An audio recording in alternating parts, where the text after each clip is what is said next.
Oh, korang keluar kenyataan media hentam aku tak apa. Saya jawab dengan kempen terbuka, tak damai. Tak bolehlah macam tu, saudara-saudari. Jadi sebab itu, Nurul Izzah mesti menang. Dia mesti menang. Sebab kalau kalah itu, tapi dalam kedudukan saya, timbalan presiden, bila Izzah masuk bertanding, kalau kita nak parti berada dalam keadaan baik, memang saya tidak ada pilihan. Saya kena sebut, kita tidak boleh ada keputusan yang lain daripada Nurul Izzah menang. Yang korang sedih ni kenapa? Baik Sekarang ni setiap hari macam-macam kenyataan media keluar lah. Oh, korang keluar kenyataan media hentam aku tak apa. Saya jawab dengan kempen terbuka, tak damai. Tak bolehlah macam tu, saudara-saudari. Janganlah susun daripada awal, keluar kenyataan media ini diarahkan satu-satu untuk memberi gambaran yang parti ini kononnya telah menolak timbalan presiden. Takkan saya nak duduk kat situ? Yalah, saya dah lah tua, botak. Kalau aku cantik, lawa, tak apalah juga aku duduk kat situ diam-diam kan. Jadi sebab itu, hanya kerana kita berkuasa sekarang, jangan kita lupa bahawa nadi dan jiwa parti ini tidak boleh berubah hanya kerana kita berkuasa. Dan kita daripada dulu macam ini, kita tidak pernah gentar untuk bentangkan kepada rakyat. Sebab itu semalam saya kongsi keadaan sekarang ini 2 tahun sebelum masuk pilihan. Ada orang marah kerana yalah, kadang-kadang saya bimbang perangai kita ni lama-lama kalau terus macam ini yang orang kata sokongan membawa rebah. Dia nak dengar sangat semua ni cantik-cantik belaka. Tak semua cantik, saudara-saudari. Ada orang kata, jangan percayalah data daripada Rafizi, dia tipu. Kami hanya ikut data daripada Merdeka Center saja. Saya sebut ini kerana dah ada orang parti sendiri yang serang saya, kononnya semua ini saya reka-reka. Tak guna saya nak reka-reka saudara-saudari sebab setiap 1 bulan tu mahal saya nak kena bayar. Tapi saya kira ini senjata utama kita yang orang lain tidak ada, maka keluarlah duit sendiri. Memang betul saya berbelanja wang tiap-tiap bulan memastikan saya mengukur pandangan dan tahap sokongan rakyat yang itu membolehkan kita membaca dengan lebih awal supaya kita boleh mengalih strategi kita dengan lebih cepat.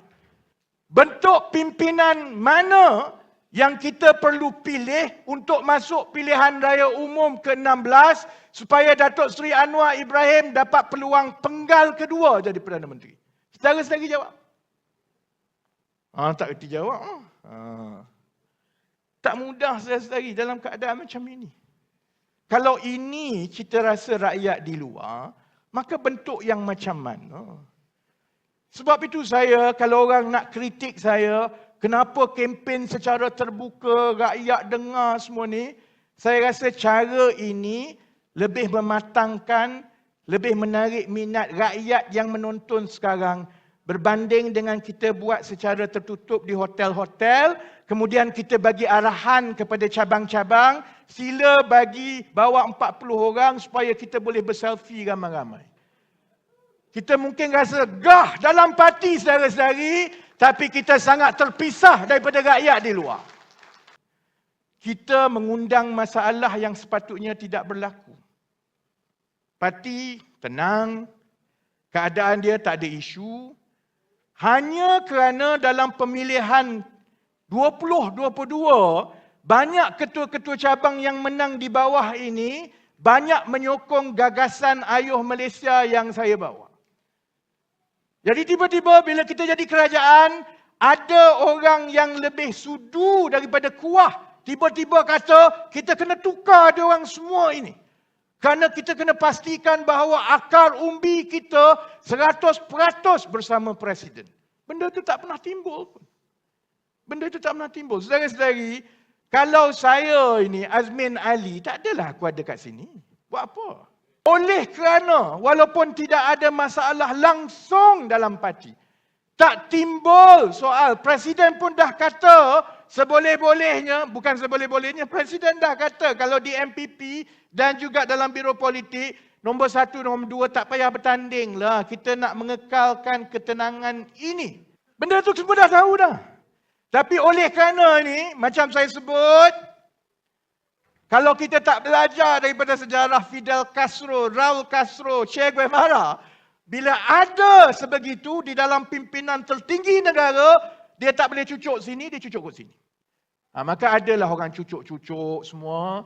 Tiba-tiba kita boleh nampak di bawah, sebab itu ada gerakan, mesti pancung kepala. Pancung. Malam ini bersepah kepala saja ada, badan tak ada ni.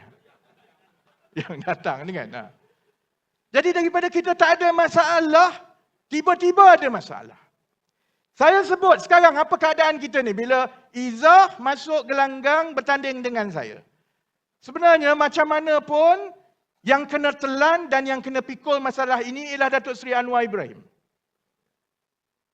Kalau contohnya Izzah kalah, apa mesejnya kepada rakyat? Mesejnya ialah anggota PKR menolak Anwar Ibrahim. Kalau kalah. Jadi sebab itu Nurul Izzah mesti menang. Dia mesti menang.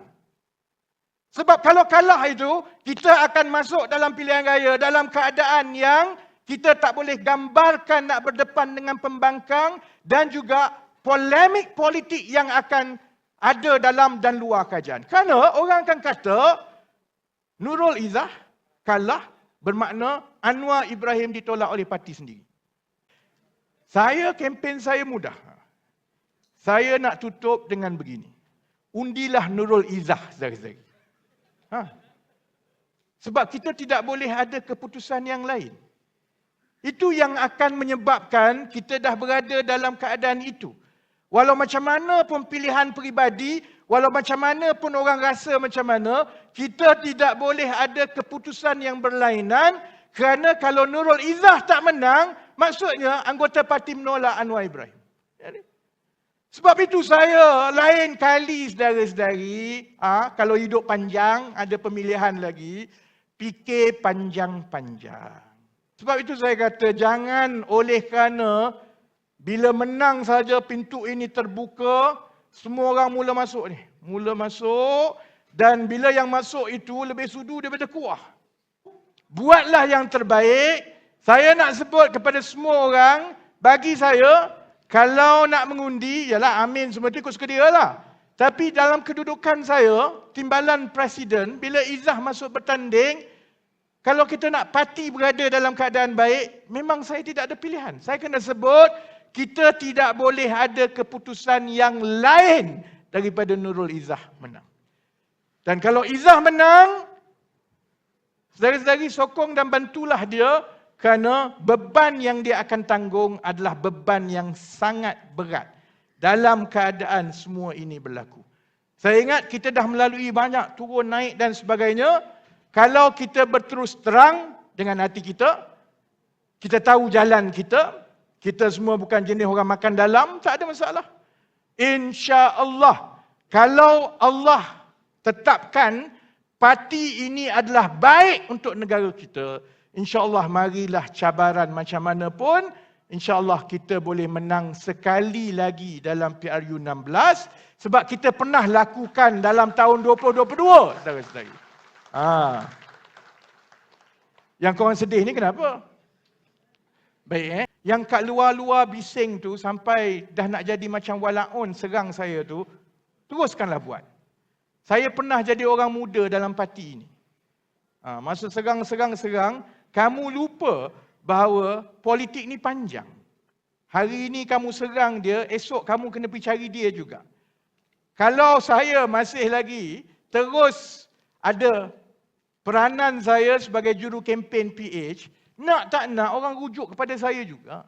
Jadi kalau siapa yang nak memendekkan hayat kamu dengan pengikut-pengikut ni, follower kamu dekat TikTok ke, dekat Twitter, nak serang saya, silakanlah. Orang akan meneliti dan juga menghakimi setiap daripada tindakan kita, tindakan mereka, sama macam saya dihakimi, saudara-saudari.